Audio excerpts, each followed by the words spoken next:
Welcome back to day 25 of the Habit Challenge. We're doing something every day this month, whether we feel like it or not. Good for you for sticking with it so far. We're in the home stretch, last 7 days. So today we're going to talk about 2 different ways that we build habits: habit triggers and habit pairing. So habit triggers. Automatic behaviors are often triggered by something else. For example, you hear your favorite show come on the TV, and you go and get yourself a bowl of snacks. Okay, so they're linked together. You can use this to build habits that you want to build. So say you decide on a trigger. For example, maybe you have an alarm go off on your phone, and every time the alarm goes off, you do 10 push-ups. So this way, one thing can trigger the habit that you're trying to build, okay?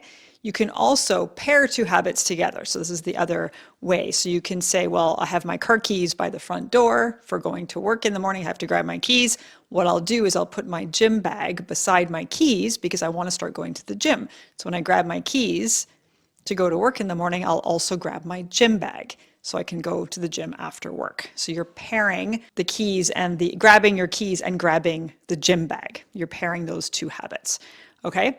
So you can do this with any habit you want to build. Either create a trigger, something that triggers the behavior you're trying to build, the habit you're trying to build, or pair it with something that you're already doing, okay? And that's an easy way you can piggyback one habit on to another, okay? You've already got a habit in place, so why not link the habit you're trying to build to the habit you already have in place, okay? So this is an easy way of building habits.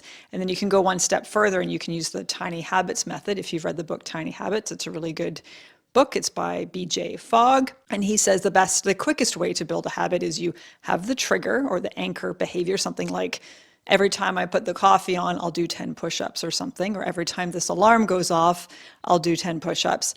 And then you have the trigger, you have the behavior, the habit you want to engage in, and then you have a reward. And this is something like not going and buying yourself jewelry or something, but like doing a little something that gives you a hit of dopamine. So going, woohoo, or doing a, whatever, beat your chest like a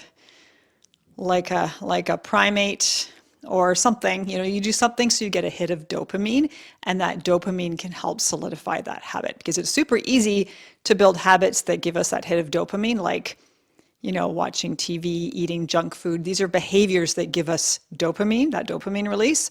So if you can trigger that dopamine release by going woohoo, or giving yourself a high five, or however you want to do it, do some kind of celebration, something that feels like a celebration, it can release that hit of dopamine, and then you can build that habit so much quicker because you want that dopamine, right? And this can help in the first few times of linking those behaviors together. Like every time I put the coffee on, I'll do 10 push-ups, and then I'll celebrate in some way. Woohoo!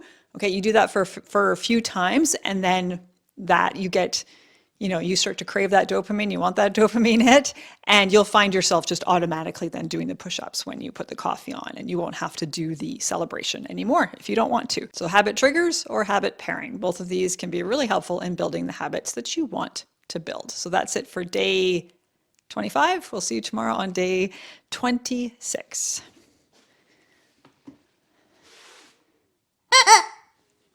Okay, that's upside down. Have a good Saturday.